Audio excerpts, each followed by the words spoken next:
Odds are you use a computer most every day. But what's going on inside of that laptop or that desktop? Well, inside of a computer are all these zeros and ones. And you may have heard, indeed, that computers only understand zeros and ones, or the so-called binary system. But if computers today can do so much, how can they do so much if they can only speak zeros and ones and not even the entire alphabet that we humans have? Well, consider this. Back in our human world, you might recognize a pattern of symbols like this as the number 123. But why is that? After all I did was draw three shapes, really, three glyphs or three symbols or digits on the screen. But each of these digits has some predefined meaning. If, in fact, if you went to grade school like I did and you learned numbers in this way, odds are you might recall that this rightmost column is the so-called ones column, or ones place. Then this is the tens place. And then this is the hundreds place.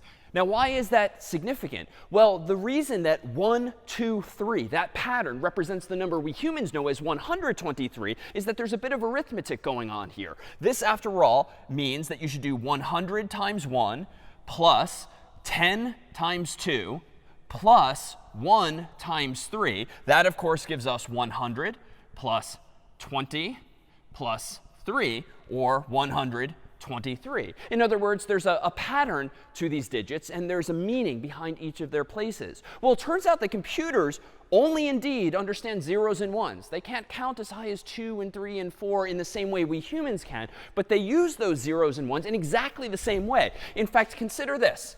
If we consider this pattern, 0, 0, 0, to be inside of a computer, and that's what the computer's thinking, well, what number might this be? Well, the spoiler is that this is actually going to represent just 0, thankfully, just like in our human world. But why is that the case, and how can we count higher than 0? Well, in the computer world, realize that these places are just a little different. This is still the ones place, but this next one is not the tens place anymore. It's instead the twos place. And this next place is not the hundreds place anymore. It's instead the fours place. And if you think about this, there's still a pattern. Previously, it was 1, 10, 100, and then if we kept going, 1,000, 10,000, 100,000, and so forth. And here, too, there's a pattern, 1, 2, 4, and if I kept going, 8, 16, and 32. And so in our human world, we tend to use powers of 10. 10 to the 0 is 1. 10 to the 1 is 10. 10 to the 2 is 100. And in the computer world, this is 2 to the 0, which is 1, 2 to the 1, which is 2, 2 to the 2, or 2 squared, which is 4, 2 to the 3 would be 8, and so forth. So all we're doing is changing the base that we're using, so to speak. Instead of powers of 10, we're using powers of 2. And so why is this number 0, 0, 0, the number we humans know as 0 itself? Well, again, if we just do the math, 4 times 0 plus 2 times 0 plus 1 times 0 is, of course, 0 plus 0 plus 0, or the number we humans know as just 0. Well, what if we do another number altogether? Suppose we do this pattern, 0, 0, 1. Well, what number does this represent? Well, if you consider the same columns, 1, 2, and 4, this means we have 4 times 0, which is 0, 2 times 0, which is 0, 1 times 1, which is 1. So this is the number we humans know as 1. All right, so not all that interesting yet, but what about the number 2? How in binary, bi meaning 2, and the 2 being a 0 and a 1, how in binary can I now count as high as 2? Well, if this is my ones place, this is my twos place, and this is my fours place, what digits do I want to put below those places if the only digits I have at my disposal now are not 0 through 9, but just 0 through 1? Well, I don't need a 4, so I can make that a 0. I do need a 2 if I want to count to the number we know is 2, so I'm going to put a 1 there. And I don't need an extra 1, because an extra 1 would give me 3, so I'm going to do this. And so a computer, to store the number we humans know as 2 in decimal, would store it in binary as 0, 1, 0, because that's 4 times 0 plus 2 times 1 plus 1 times 0, which, of course, is going to give me the number 2. What about 3? Well, in the world of computers, if we again have our ones place, twos place, and fours place, how do I now arrange my zeros and ones to give me the number we know as 3? Well, let's see. I don't need a 4. That would be too big. I do need a 2, and I do need a 1. And that is now going to give me 3, because 2 times 1 is 2. 1 times 1 is 1. 2 plus 1 is 3.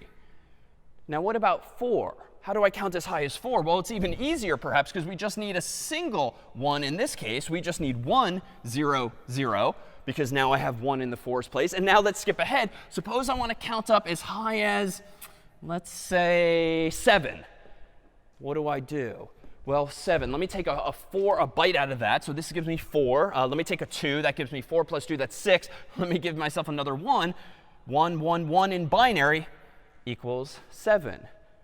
Now, what about a number like 8? I can't seem to count as high as 8 unless I give myself another bit. But that's OK, because just as in the human world, if you have not a 3-digit number but a 4-digit number, you simply add another place. So it might be the ones column, the tens, the hundreds, the thousands. In this case, though, it's going to be the 1s, the 2s, the 4s, and the 8s. And so if we want to count as high as 8 in binary, we might do 1, 0, 0, 0, which, of course, gives me 8 times 1. And then everything else is 0.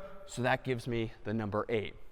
So even though computers only speak zeros and ones and only understand the so-called binary system, they can still count as high as we humans can. And they fundamentally do it really in the same way. It's just that they have a smaller vocabulary. But why do they have a smaller vocabulary, especially when they can do so much? Well, it turns out that in the physical world, it's just convenient to be able to represent only 2 states instead of 10. And by states, I mean digits in this case. It's a lot easier in the human world not to represent 10 possible values, 0 through 9, but just 2, 0 and 1. And we could have called those digits anything we wanted, but we humans just standardized on numbers like that. But 0 and 1 is nice because if you think of one of these binary digits or bits as just being a light bulb that's either off or on, you can think of a 0 as a light bulb being off, and a 1 as being a light bulb being on. And light bulbs, of course, in our human world just need electricity to run. And so if we somehow get electricity into our computer, laptop, desktop, or whatnot, coming from the power outlet in the wall or some battery, well, that would seem to be sufficient input in order to turn a light bulb on or off, to turn a switch, really, on or off. And indeed, that's what's inside of our computers. Transistors, otherwise known as switches. And these transistors, which now number in the billions in the most modern of computers, are tiny, tiny, tiny little light switches, if you will, that if turned off, allow us to store ones. If turned on, allow us to store ones. If turned off, allow us to store zeros. And using those many, many, many transistors, can we store values? Can we store data? Can we compute? And can we actually do everything we can today with our modern computers? Let's make this more real and try out some actual light bulbs. So here are some light bulbs clamped into these desk lamps. And suppose now that I have these light bulbs here to represent bits or binary digits. So each of these light bulbs can represent a 0 if it's off or a 1 if it's on. And if we think about the same system that computers use, let's think of this bulb here as being the 1's place, this bulb here as being the 2's place, and this bulb here as being the 4's place. So what number am I currently representing if all of these light bulbs are off? Well, that's like having 0, 0, 0, since they're all off. So that's the number we humans know in decimal, dec meaning 10, as 0. What about if I turn on just this one light bulb here? What does that represent? This, again, is the 1's place, the 2's place, and the 4's place. So this, of course, represents the number we know as 1. Now if I go ahead and simultaneously switch these, this is still the 1's place, the 2's place, and the 4's place. So what is this? This now is the number we know as 2. How do I count as high as 3? I don't want to keep going down the line. Instead, I want to turn this 1 back on, because that means I get a 1 plus a 2. I don't need the 4, which is great because now I have 3.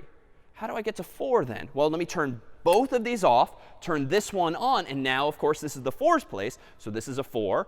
If I turn this one back on, now we're up to a 4's place and a 1's place, so that gives me 5. If I turn this off, this on, that gives me a 4 plus a 2 or a 6. And finally, if that turns on, I have now a 7. Unfortunately, I can't count as high as 8 unless I go get myself another desk lamp. But for that, we just need another bit.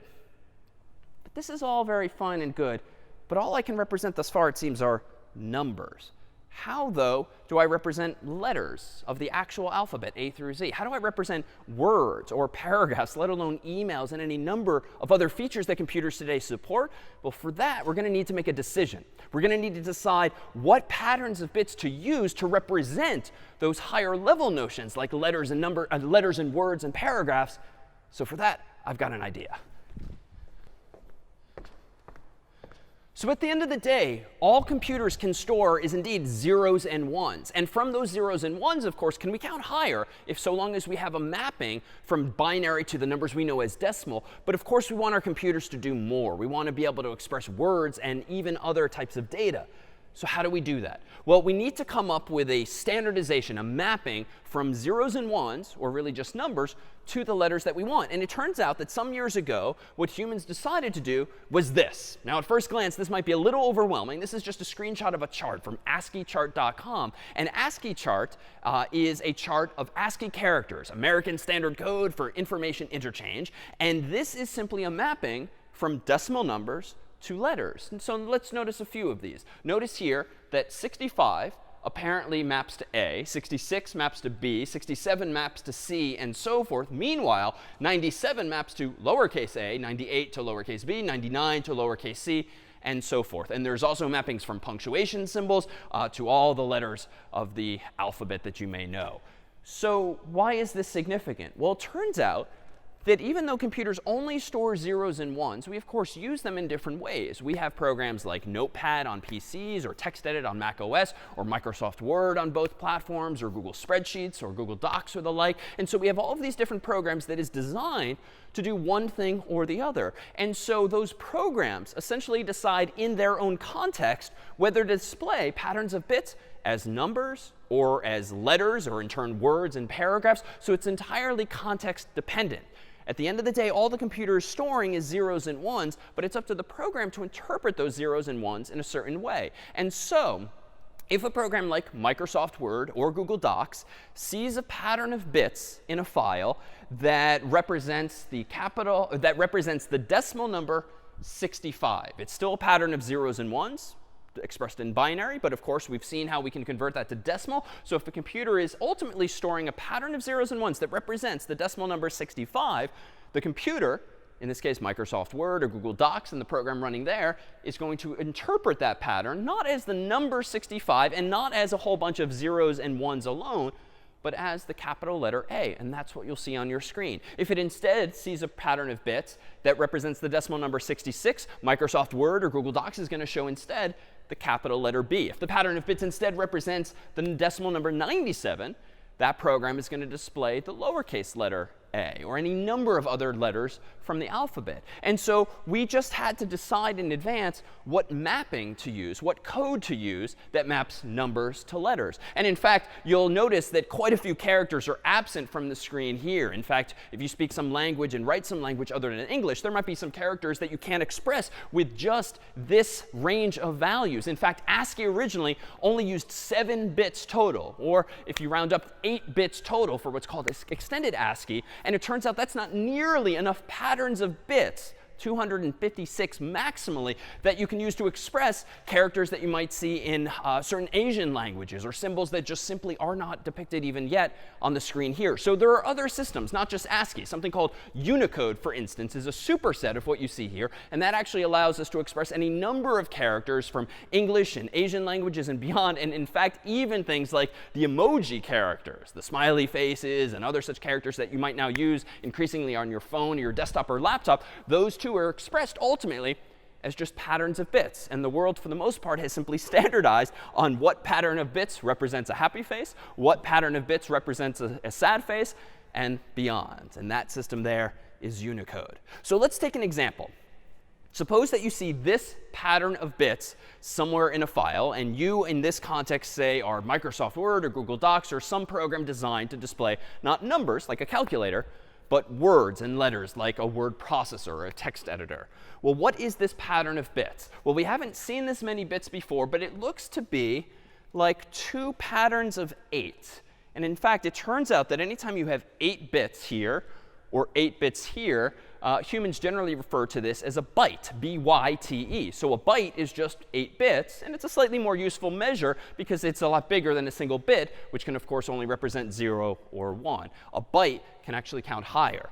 So what are the columns here? If we look only at this number at left, this is my 1's place, 2's, 4's, 8's, 16's, 32's, and 64, and then 128. So 64 plus 8. If I do that arithmetic, that gives me 72. Now let's consider the pattern of bits on the right. Again, my 1's place, 2's place, 4's, 8's, 16's, 32, 64, 128. Now notice these patterns are actually almost identical. We've got a 1 in the 64's place. We've got a 1 in the 8's place. But we've also got an extra 1 in the 1's place. So if this was 72, and this pattern is identical, except for this last bit here, which adds 1, this must be 72 followed by 73. And I've put a space here visually just to separate the fact that these are indeed two separate bytes. And I claim now that, yes, while you could interpret these as two decimal digits, 72 and 73, it turns out, per the ASCII system, we could map 72 and 73 to alphabetical letters. What might those letters be? Well, if we consider our chart again, 72 apparently gives us a capital H. 73 gives us a capital I. And voila, 72 followed by 73 in a computer's memory apparently is how a computer would express hi. And of course, if we used more bytes, and therefore more bits, and therefore more numbers, we could represent even larger words than just H, I, or hi. But that's exactly how a computer underneath the hood, so to speak, would store a word like hi.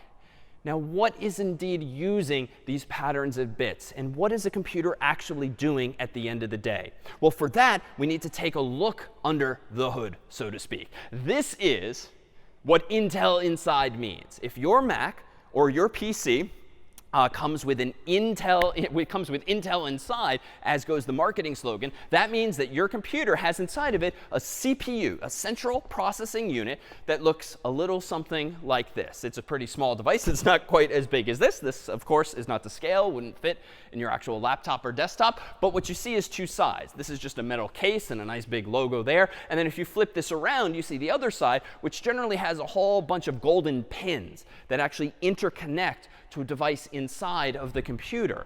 And now, what is that device? Well, that device, we'll soon see, is something called the motherboard.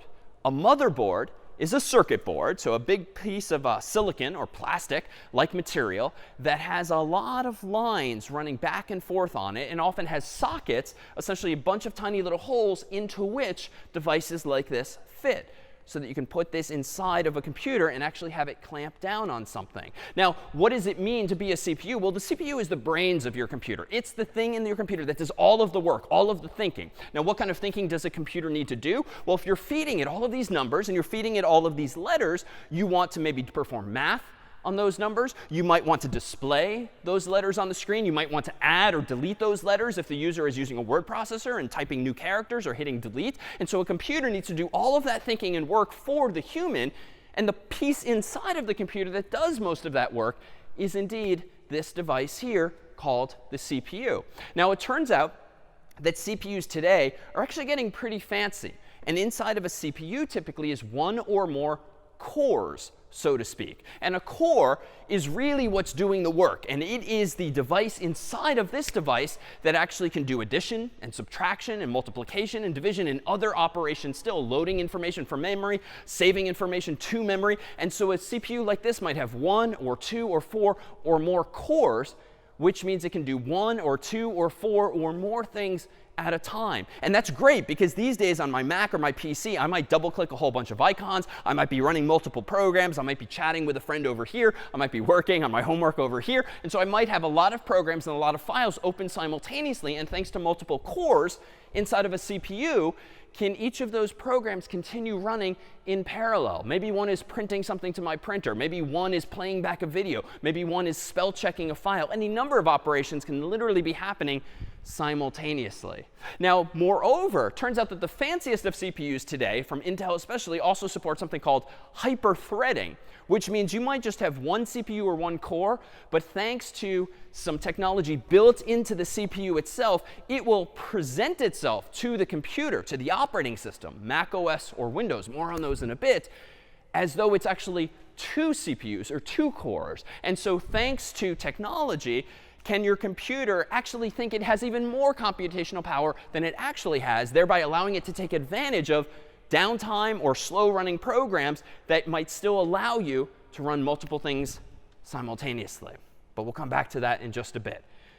Now, not all devices have just a CPU connected to a motherboard. Some devices, instead, have a CPU and more all interconnected all at once. And these things are generally known as systems on a chip. And they're especially popular in things like tablets or iPads these days, game consoles like Xboxes, or even things like the Raspberry Pi, which is a very small computer that looks pretty much like this. Also not to scale. This thing could fit in the palm of my hand. And this has not only one of these silicon circuit boards, generally green, and you'll see there's very fine lines or traces that interconnect all of the chips and technology that's plugged into this thing. And it also has, first and foremost, no case. There's no pretty plastic case that protects all of these components. It really is just a raw piece of hardware that computer technophiles like to use to build their own machines and programs. But it has a whole bunch of ports, as we'll return to in a bit, a whole bunch of places you can connect other devices.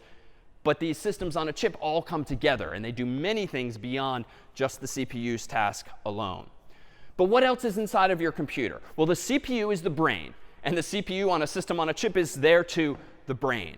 But there's other components necessary inside of a computer so it can do actual work. And one of those things is called memory, or random access memory. And random access memory looks physically like this. This is a chip that you might slide into a little slot inside of your computer, specifically on the so-called motherboard. Again, a big greenish board into which all of your computer's components connect. And there's usually a little divot here, a little bump to make sure you put it in the right way, this way, instead of, for instance, that way. And then on this green circuit board are all of these various chips that actually store your data. Specifically, they store your data in a volatile way, only when the power is on, when your laptop has battery and is running, or when your laptop is plugged in and is running. Which is to say, when you double-click an icon on the screen or run some program, open some file, those files are loaded into the little black chips that you see on this stick here. They're loaded into RAM, or random access memory. And this memory is pretty fast, and it is where those files and programs live so long as you are using them at a given moment in time. Now, other devices have slightly different looking sticks of RAM. This is a smaller stick here that's actually found typically in laptops or certain desktop models, but it's the same idea. It's simply a different form factor. Now, you can actually see in your Mac or PC sometimes exactly how much RAM you have, especially if you bought the computer without knowing this concept or were given the computer and didn't think to ask. In fact, on Windows, if you open up the so-called Task Manager and look at the CPU tab, you might see a little something like this. You'll see, a nice little chart that shows you what your CPU has been doing over the past few seconds. And the higher these peaks are, the busier it was. Maybe you double-clicked an icon or played a video or sent a really big email or something like that. But more interesting down here is the speed of your CPU. This one is 1.94 gigahertz. And a gigahertz means 1 billion things per second. So a CPU that's 1.94 gigahertz means that this CPU, this computer, can do 1.94 billion things per second. Additions, subtractions, multiplications, printing to the screen, any number of other things. But if we look, odds are this is marketed, frankly, as 2 gigahertz, and maybe it has burst technology, whereby it can actually go even a little faster, maximum speed, 2.81 gigahertz, by maybe using a little more energy for some amount of time, and therefore generating a bit more heat. But you'll see that there's only one socket in the computer, from which I took this screenshot from Windows, which means there's one CPU, but that CPU has 2 cores, which means that the computer can do literally 2 things at once because it has really 2 brains inside of that device that we saw a picture of a moment ago. But logically, it actually seems to have 4. So this particular Windows computer has a CPU with 2 cores, each of which supports that technology called hyperthreading, which means that each of those cores will present itself to the Windows operating system as though it's 2, which is to say each core will do 2 things simultaneously, thereby giving me 4 logical processors, or really the ability to do 4 total things at once. So perhaps lower level detail than is perhaps germane, but these are the kinds of things that you end up paying for in a store when you buy a computer online. This is what distinguishes a less expensive computer from a more expensive computer, is just how fast the CPU or CPUs are, and just how many cores the CPU has, and therefore just how much work you can get done at a given moment in time, or just how quickly you can work more generally. Now on a Mac, if you open up your system profiler, you'll see a different kind of interface, but similar information. This is taken here from a MacBook Pro. You can see that this CPU is 3.1 gigahertz, so faster, but it has one processor. Total number of cores is 2. And so here we see no mention of hyper-threading, which generally Windows is a bit more detailed on. But this does mean that this CPU is pretty darn fast, 3.1 billion things per second. And it actually has 2 cores, so it can do at least 2 things at once. All right, so that's my CPU, which does all of the thinking and all of the work. That's RAM, or random access memory, where all of my data and programs are stored while I am using them. So what else do I need? Well, where are those programs and files stored when the power is not on, when my battery is dead, or when my computer's not even plugged in? Now, odds are, if your computer is like mine, you don't lose all of your files and all of your programs just because your battery dies or you move a computer and therefore unplug it from the wall. That would not be a very useful device. Computers do have non-volatile memory that sticks around even when the power is lost, but it uses a different technology than RAM for that. It tends to use a disk or a hard disk, as in this case. So this is a device that a PC desktop or Mac desktop might have inside of it, and it actually stores quite a bit more information than a stick of RAM. A stick of RAM might store 1 gigabyte, 2 gigabytes, maybe even 16 gigabytes. But a hard drive, as this thing is called, will actually store 256 gigabytes, or maybe 1,000 gigabytes, aka a terabyte, or even 2 terabytes, or 4 terabytes, which is an order of magnitude more than our sticks of RAM. Inside of this device, though, meanwhile, is something that feels kind of old school. It's actually 1 or more metal platters that literally, physically spin around mechanically, and on those platters is your data actually stored. So in RAM, there were no moving parts. There is no fan, there's no motor, there's nothing to move back and forth. It's entirely electronic. It's all electrons at the end of the day. But a hard drive is a mechanical device that actually has 1 or more of these platters spinning and spinning and spinning, and that's what allows the computer to access different areas of those platters. And in fact, you'll see 1 or more of these little reading heads, not unlike old school phonograph or record players, that actually move back and forth and read the data from that device. And what's nice about this device is that it's non-volatile. It uses tiny, tiny magnetic particles, little specks of magnetic particles that if you orient them this way might represent a 1. If you orient them this way, it might represent a 0. So north to south pole, south to north pole, if you remember some of your electronics. But all that is to say is there's tiny, tiny, tiny little particles on here, billions or more perhaps, that depending on their orientation, up or down, represent a 1 or a 0. And if you have enough of those particles, you can represent bytes or megabytes or gigabytes or terabytes or more, or anything in between. And so you have the ability to store data this way or this way, even when the power is off. The power is used just to read the data or to write or change the data. It doesn't need to stick around to persist the data. So in fact, why don't we take a look at what this motor looks like when actually running? This is a short video from the slow-mo guys, which gives us a sense of what the hard drive looks like when its lid is indeed removed like that there.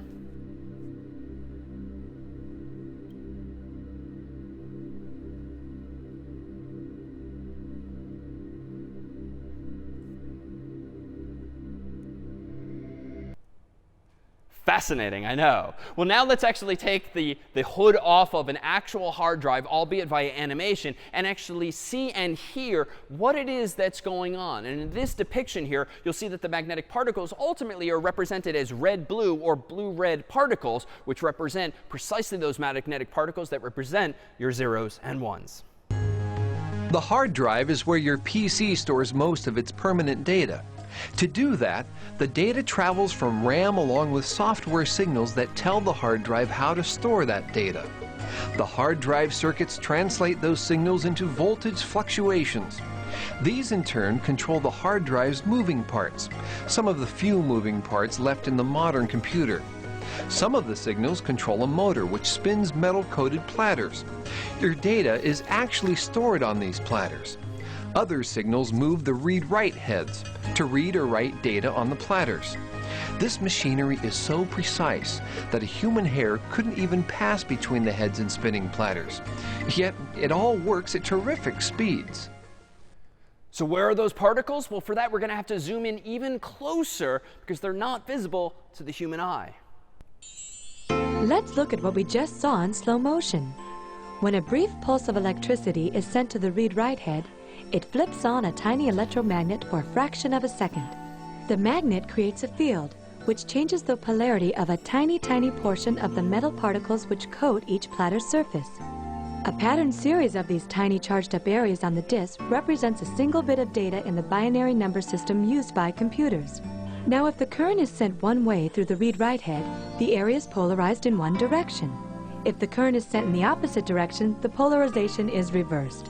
How do you get data off the hard disk? Just reverse the process. So it's the particles on the disk that get the current in the read-write head moving. Put together millions of these magnetized segments and you've got a file. Now, the pieces of a single file may be scattered all over a drive's platters, kind of like the mess of papers on your desk. So a special extra file keeps track of where everything is. Don't you wish you had something like that?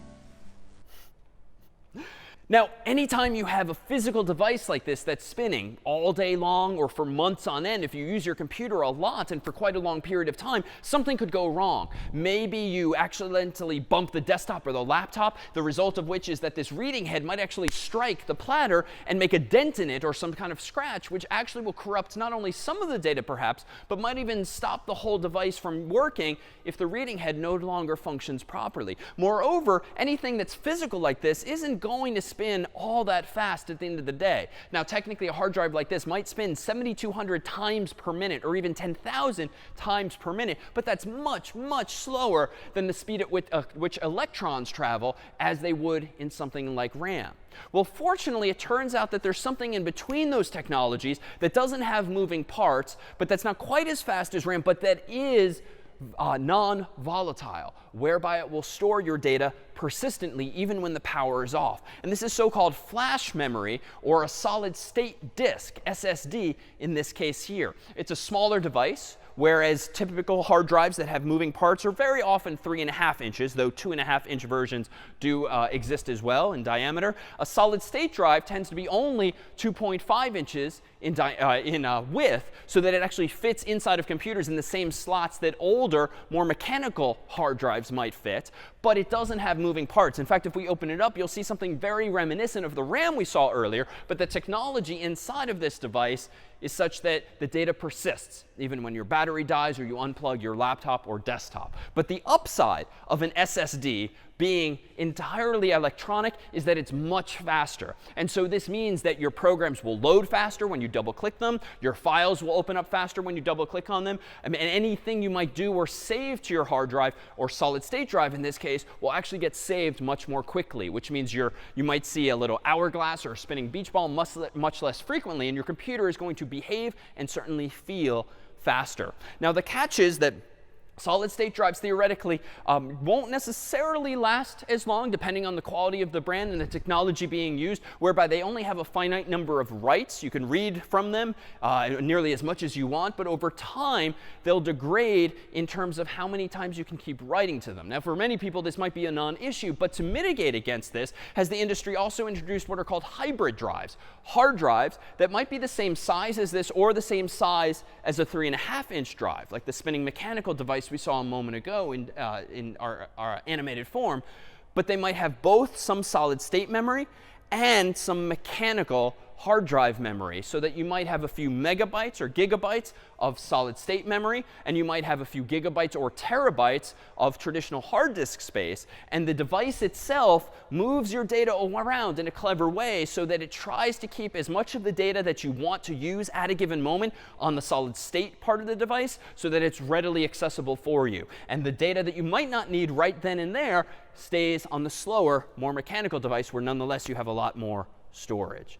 Now, flash memory is something you might have heard about before now, but in the form of these things here, USB sticks that might store a gigabyte or 16 gigabytes or more, but it's data that you might want to carry around on your keychain or in your pocket or keep around on your desk simply for transferring files from one computer to another or keeping some data with you. They tend to be slower, though, than solid-state drives. They tend to be less reliable, but they also tend to be much less expensive, but also smaller in capacity. But the technology is very similar in spirit. If you need more storage space than that, you might actually carry around with you a solid-state drive externally. So it might be a little bigger and a little heavier, and not something you want to put on your keychain, but this might store 256 gigabytes of space or even a terabyte of space, all of which is now carried around externally. And via some kind of cable, can you plug this device into your laptop or desktop or maybe a friend or a colleague's computer so that you can share files without having a local network. If you need even more storage than that, a terabyte, 2 terabytes, 4 terabytes or more, you might actually have another type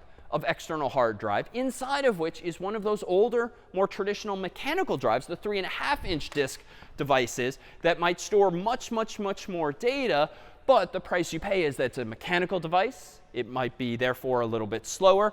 And so ultimately, there's this trade-off between how much space you get, how much money you're spending, and how quickly you can get data from and to that external device. In fact, there's this whole series of trade-offs that we've seen thus far. And you can actually think of these various types of memory inside of a computer like a funnel of sorts, whereby you have a pretty big opening where you keep a lot of your data on the biggest of your devices. But the goal is to get that data closer and closer and closer to your computer's brain, where it can do some actual work. And indeed, if you think of the CPU as being at the bottom of this funnel, that's to whom you want to get all of this data. So throughout this funnel, you might have your hard disk or your solid state disk up here, which stores a lot of your files, a lot of your programs persistently in a non-volatile way so that it's permanent even when the power or battery no longer works.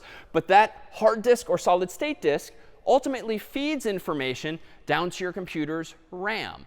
But the RAM is not the last stop before the computer CPU. It turns out that there's other types of memory that a computer has that you might even see mentioned on your computer screen. So if up here you have your disk, whether it's a hard disk drive or a solid state disk drive, you might have quite a bit of this. This might be in the order of gigabytes or terabytes, billions of bytes, or trillions of bytes. That gets fed into, ultimately, your computer's RAM, which probably exists on the order these days of gigabytes, but fewer gigabytes than your actual disk. Down here, you're going to have your CPU. And indeed, the goal is to get your data to the CPU. And the CPU, of course, is measured not in bytes, but in gigahertz, the number of billions of things it can do per second with that data. But there's also tends to be something in between RAM and CPU. There's often something called level 3 cache, which might exist in the form of megabytes worth. Then it goes into what's called level 2 cache, which is another type of memory, which also might be in the kilobyte for thousands of bytes or megabyte range. And then there might be L1 cache, which doesn't quite fit on the screen, but that's OK, because it hints at just how small a physical device this is, which might be on the order of, say, kilobytes. Though these values will vary, and they'll certainly change over time. And so what's the pattern then among these various types of memory leading to the CPU? Well, the disk, whether hard disk or solid state disk, is not only non-volatile, sticks around permanently, and it's where your files and your programs are stored when the power is off. That's the biggest of these various types of memories, but it's also the slowest. Even solid state is slower than some of these other memories below it on the funnel here. Meanwhile, RAM tends to exist still on the order of gigabytes, but maybe 1 gigabyte, 4 gigabytes, 16, maybe more if you've splurged on a really nice computer. But RAM, recall, is where programs and files live when you've double-clicked or opened them in order to use them on your computer at a given moment. Meanwhile, though, and this is values you don't really control because they tend to be associated closely with the CPU or the motherboard that you've bought as part of your computer, that RAM feeds information into level 3 and or level 2 and or level 1 cache in turn so that it's less memory there, but it's super, super fast. And that ensures that even though there's less of this memory, level 1 cache exists in smaller quantities than level 3, that funnel is just always filled. There's always something at the bottom of the funnel ready to be fed into the CPU so that CPU never, theoretically, has to wait for any data, numbers to crunch, text to display, or the like. Meanwhile, there exist, turns out, tiny little pieces of memory in a computer that we'll give a name to called registers. And these registers typically only hold 1 byte or 4 bytes or 8 bytes total. So they're the smallest unit of memory. But it's in those registers that the CPU stores values like numbers, whether in thought of like those decimal numbers we discussed earlier. And if it wants to perform arithmetic of any sort, it stores those values in these registers, actually performs the math, stores the result in another register so that it's then ready to be loaded back through this funnel into something like the computer's RAM, or ultimately saved back to disk. But there's another trade-off here. Besides the top of this funnel being bigger and slower, and the bottom of this funnel being smaller and faster, the bottom of the funnel also tends to be more expensive, which also explains in part why you see less of this memory inside of a computer. The level 1 cache might be more expensive than RAM, so you have less of it, and technically you don't even need as much of it so long as there's enough to keep data waiting for the CPU. But cost is certainly another trade-off as well. But the types of numbers that you as a consumer might care about really would be how big the disk in your computer is and how much data, programs and files you can store, how much RAM your computer has, because that correlates with just how much work you can do at once, how many files and programs you can keep running simultaneously without having to quit any of them. And so cache, finally, which is more closely tied to the CPU and the motherboard in your computer, and therefore isn't really a number you have as much control over as a consumer, just ensures that the data is actually ready. Now, this might all sound fairly technical, but these caches, whether level 3 or 2 or 1, are actually quite similar to techniques that we humans use in the real world, for instance, even at your local candy store. Here's my candy store, and I'm open for business. Candy, please. Let me get you some candy.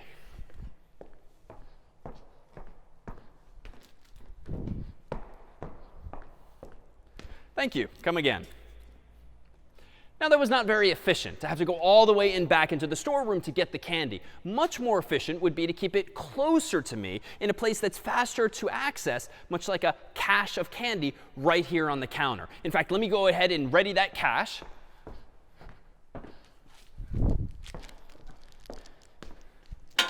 And now, with this cache of candy, am I open for business again? Candy, please. Thank you. Come again. Now, this is a small cache of candy, but it's fast. And with it, can I provide my customers, or really my CPU, with information much more quickly? Now, we can actually see the sizes of these caches in that same output that we saw earlier from Windows and Mac OS. For instance, if we look again at the Windows Task Manager and look down here, you can actually see that this particular laptop had L1 cache on the order of 128 kilobytes, or thousands of bytes. It had 512 kilobytes of L2 cache and 4 megabytes of L3 cache. Meanwhile, if we take a look at that same MacBook Pro from earlier, you'll see that it has 256 kilobytes of cache, 4 megabytes of L3 cache. It doesn't happen to mention L1 cache, but odds are it's indeed there on the CPU, just not reported by this program.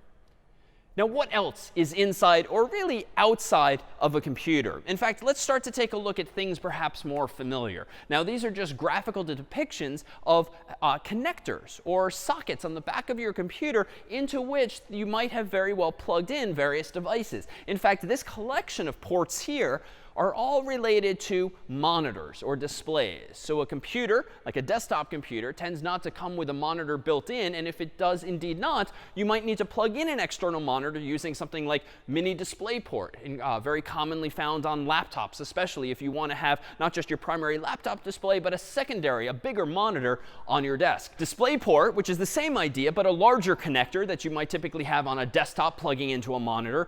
HDMI, which you might have not only on your laptop or desktop, but possibly even on your TV at home, because this is also the type of cable that you would use to plug a TV into some kind of set-top device in your living room. And then lastly, VGA, still on the list, even though it's super, super old and not nearly as featureful as these other technologies, but you'll very often find at universities like this and companies that have long had projectors installed in the rooms, this older technology, and so it too is still pretty common.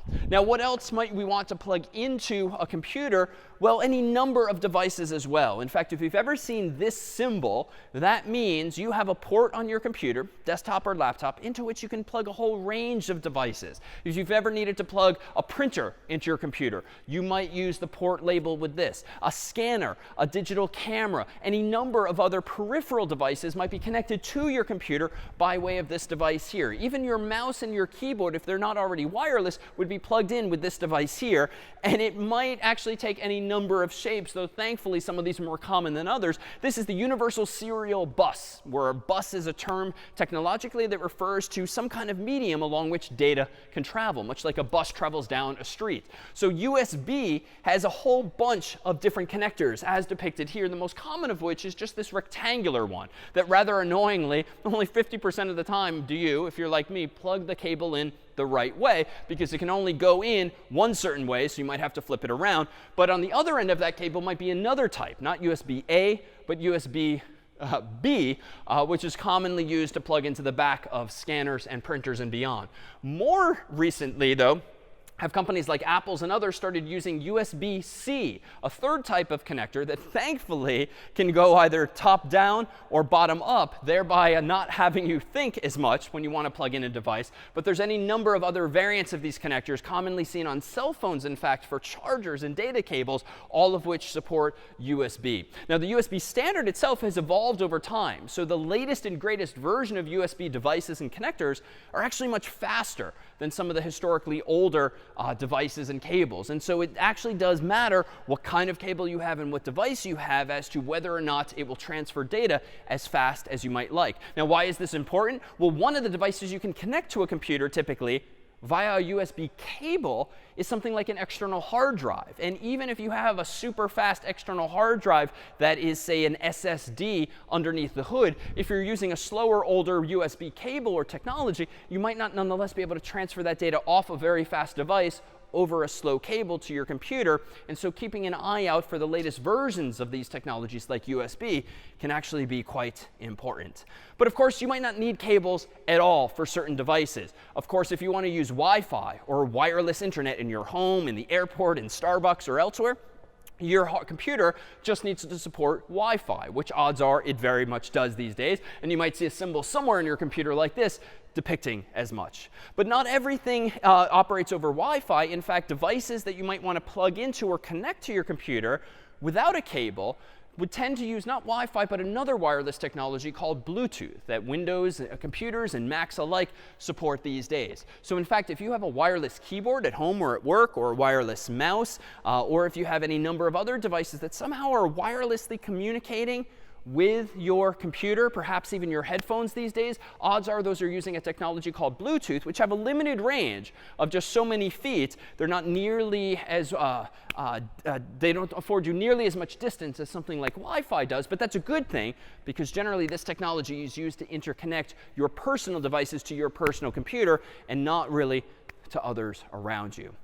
So with all of these various devices inside of and potentially connected outside of my computer, what is it that ensures that they can all intercommunicate? And what is it that ensures that all of this works? Well, at the end of the day, it's the so-called operating system, whether it's Mac OS or Windows, which is simply software that either you or, more likely, some manufacturer pre-installed on the computer that you bought. And that software is installed on your hard drive or your solid state disk so that it's there persistently, and so that even when you unwrap that shrink wrap box that has had no power for some time, the operating system is ready to go. And indeed, when you hit the power button on your laptop or desktop, it's the operating system ultimately that is loaded into RAM from disk and is what you ultimately see. In fact, it's the operating system that gives you literally the graphical windows that you see and the icons and the buttons that you can click. But more importantly, it's the operating system that knows how to talk to your keyboard and your mouse. It's your operating system that knows how to display information on the screen. It's your operating system that knows how to move things around in memory and disk and reading and writing all of that information. And that's all thanks to software that comes with an operating system called device drivers, special software designed to talk to a certain model of printer, to a certain model of camera or scanner or the like. And in fact, even when Windows or Mac OS or Linux or any other operating system doesn't recognize some device, maybe because it didn't exist when Windows or Mac OS or Linux was installed on your computer, well, you can very often download new software, device drivers, from the manufacturer's website of the manufacturer that made that new technology, and that can teach Windows and Mac OS and Linux and others to understand that new hardware. And so there's a future-proofing built into these operating systems, because at the end of the day, they're just software. And so it's this intersection of hardware and software that makes these computers just so powerful. Now, it's all fine and good to talk about hardware and see it depicted on the screen, but let's actually get our hands dirty here and actually enter into our own laboratory and take a look on the outside and the inside of some actual computers. I'm here now with Dr. Colton Ogden for a look inside a couple of computers. Happy to be with you guys today. We have an IBM ThinkPad laptop here. Nobody really needs to use it anymore, so I figured we'd show you guys what a computer looks like on the outside before we start digging in on the inside. So, you want to start off by maybe showing what some of these ports are here on the laptop? Yeah, sure. So here's one of those older ports, and indeed this is an older laptop. This is a so-called VGA port into which you would plug a cable to connect it either to an external monitor or, more realistically, on a campus or in a workplace to like a projector so that other people can see. If you can believe it, this is an RJ11 jack for an old school modem or a phone cable so that you could actually dial up to like AOL. Old school. Here's an RJ45 connector, which actually looks like this here, a sort of a fat network cable, and that's what you would get used to get online with wired internet. Here we have a microphone jack if you have an external mic, headphone jack if you want to listen to music at work, USB to connect any number of external devices. And what's this one we got over here? Looks like we got a DVD port. You don't see these very often anymore. It's not going to work because the laptop's off. But we also have a couple of USB ports here on the side, and I think that's pretty much all we have on this guy. Yeah, DVD or a CD drive is what's known as optical storage, and it really is just a piece of plastic, the CD or DVD, with some reflective material on it and little divots or pits that are created with a laser that gets then read with a laser so that you can actually write zeros and ones by essentially having a smooth surface or little bumps. But it's increasingly falling into disuse as flash media of various sorts is being used instead. Well, why don't we not gut this, although I do see its power cable sitting here. So you'll notice that most laptops like this have power cables that one go into the wall, then some other proprietary or standard connector that goes into the laptop, and then a brick. Sometimes it gets a little bit warm, and what this brick is doing is it's actually converting the 120 volts or 240 volts coming out of your wall to far fewer volts that your laptop can actually tolerate. Should we take a look at the desktop next? Yeah, perfect. So let's go ahead and take a look at the internals of a computer with this guy here. So I'm going to go ahead and just take off the casing's lid here. And this is an older PC desktop, right? An older Windows PC. And so you'll find that Mac computers aren't so readily taken apart. In fact, that's one of the features of Apple computers is that they have far fewer user serviceable parts, but the price you pay, of course, is that you can't upgrade them or reconfigure them. Often using magnets, too. Indeed. All right, so what do we have inside of here? OK, so we have in here a lot of the parts you were just talking about in your lecture. We have a CPU with its heat sink here right in the middle. That's a huge heat sink, and that does what? It dissipates heat. A CPU is very hot. It's oscillating very fast. And so the purpose of this is to sort of, with all of these planes, sort of disperse the heat equally and then sort of get rid of it alongside the fan as well, which acts in tandem with it. Yeah, it's a big fan. I mean, like you would have in the summertime, it seems. Oh, yeah, definitely. All right, and what about these green sticks plugged in here? These green sticks, we only have one in this laptop, but this is actually a stick of RAM, so random access memory, where computers' programs are stored as they're loaded. OK, and that's connected to this bigger green sheet, which is... This bigger green sheet is the motherboard. It's sort of like the central hub for all the parts working together with the computer. Acts as sort of a messaging interface for everything. OK, and now, Doctor, can I take a look at that piece of RAM? Do you need it? Absolutely. Now let's take it out of here. All right, so that just snaps right out. Snaps right out. Ah, so it looks pretty much like the image we had earlier, with a bunch of black chips here, each of which stores some number of megabytes or gigabytes probably, and then the little gold pins, so to speak, they could actually get plugged in, and they can only go a certain way. In fact, I've done this kind of blindly before where I've accidentally plugged it in the wrong way, only to realize it actually goes this way, and that's why this little divot here is asymmetric. Indeed. I'm done with this, Doctor. Cool. OK, we're not going to put that back. And what's this big thing in the back of a PC? So this is the power supply, or PSU.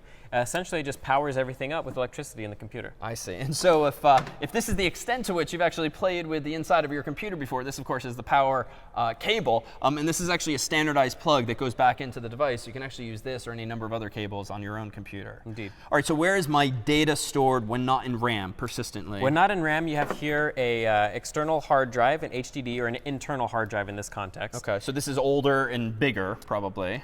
than something like an SSD? Yes, older and larger, but probably stores less since this is an older computer. Okay, very true. And it's connected to the motherboard using what's called a SATA cable, S-A-T-A, which hooks right into the motherboard. Oh yeah, can we pull that out without doing too much damage here? Absolutely. So it's a pretty small cable. Plugs right into the motherboard there. Ah, okay. So it's got kind of a nice angled shape so that it only goes in, it would seem, one way. Yep. All right, and actually it looks like a different type of cable is used for this older technology. We seem to have another DVD or CD drive up there. We do. We have a DVD drive, and actually it does use SATA as well. It plugs right in with the hard drives. Oh, but it has a special power cable that drives that. Yep, exactly. Just like the hard drive does too. Exactly. So actually we have in advance taken apart a 3.5-inch mechanical hard drive that previously had a whole bunch of screws on it and probably previously had a whole bunch of data on it. But now that we've exposed it to the air and therefore all of the dust particles here in the theater, probably not going to be very reliable anymore. But what's really cool now is that we took off all but one of the screws, so we can actually kind of pull this off, and you can see what's been inside your own hard drive perhaps all this time. So this again is 3.5 inches across, which is a standard size, at least for these older, larger mechanical drives. There's also a 2.5-inch version of this commonly found in laptops or even higher-end desktops these days. And there's that mechanical arm that won't move now because there's no power going into this. But if there were, we'd be plugging it in to the back of the device here, and then that SATA cable, which actually runs the power. And how many? Looks like there's 2 platters here. 2 platters. So the data is stored probably on the top, on the bottom, then on the other top and the other bottom, thereby fitting even more data in here. And if this were an even newer, bigger hard drive, we could probably fit even more platters and therefore more data. And increasingly, is the data being stored closer and closer together, so all those magnetic particles are packed ever more densely, which also means we can store more bits and thus bytes and thus files and programs. All right, so what we also have here a motherboard. Can we take a closer look at this outside of the box? Yes. So this one looks a little bit different. And in fact, I don't see a CPU. Where's our CPU gone? This one does not have a CPU. It's been taken out in advance. But most of the other components are still in place here. We have RAM, we have a heat sink, and we have a lot of other ports and such that we've seen on the other motherboard we were just looking at. And these internal ports, what gets plugged into those? So these are PCI slots. You'll see oftentimes graphics cards, sound cards, other things sort of that aren't necessarily always with a computer, but are optional. Those get plugged into these ports here. And it looks like if we plug this into the back of a computer just right, these things should stick out the back of the plastic case? Yes, these are ports that are often user-facing, so you can plug in peripherals such as keyboards, mice, monitors with VGA ports, maybe headphones or speakers with these ports here, headphones, microphones, line outs, and a few other ports. Maybe you want to talk about some of these older ports. These are from my day. So the parallel port, which is where we used to put our printers, our serial ports. I don't know what voice that is, but our serial ports where we used to put our joysticks for playing the games. VGA port, of course, and then a whole bunch of USB ports there, which we can actually take a closer look at a cable. So here's a common end of a USB cable. This is type A, and so that's probably the most common type. But the white plastic on the inside suggests that this is an older cable. If you look at newer cables, you'll actually see that the inside is blue, which means it's USB 3, which generally means faster, which means you can move data back and forth all the more quickly. But on the other ends of these USB cables, you see like the type B connector here. This is commonly found on like back of a printer or like a scanner, so it's a slightly different plug. It keeps one end straight from the other. But you'll actually see sometimes smaller cables like this one here, mini or micro USB, commonly found on phones or just smaller devices where it would be annoying to try to plug in something as big as this. Well, I think we have just a couple of other things here. Here we this came from a computer, no CPU attached to it. This is one of those heat sinks you were talking about? It's a combo of a heatsink and a fan for a CPU. I see. So Intel inside might also mean you have an Intel fan, it would seem, and heatsink. And then lastly, we've got one of these things here. What's this here? This is a solid-state hard drive, which actually uses flash memory, very akin to micro SDs, if you're familiar. It's essentially what a hard drive is, but instead of having a movable mechanical arm that looks at the different bits on the platters, as we talked about, it's almost like RAM. It's just storing the data in electricity, hence solid state, no moving parts. But permanently, Yes, it's non-volatile, which means unlike RAM, you can actually store this whether or not you turn your laptop off or whatever. All right, and it looks like, and I'm told I got to be extra careful with this, this is a 4 terabyte SSD. So this is a huge amount of data, 4 trillion bytes. So we're just going to put this safely over here. Less expensively, though, we have this little USB stick. It's still 128 gigabytes, but it's a little gimmicky. But this thing slides out here, and then you can plug it into your laptop or desktop or really any device. And it's a really convenient way, ultimately, of just like moving files back and forth between each other. All right, well, Dr. Ogden, thank you so much. I'm sure you're going to want to take care of putting this all back together. And this was hardware.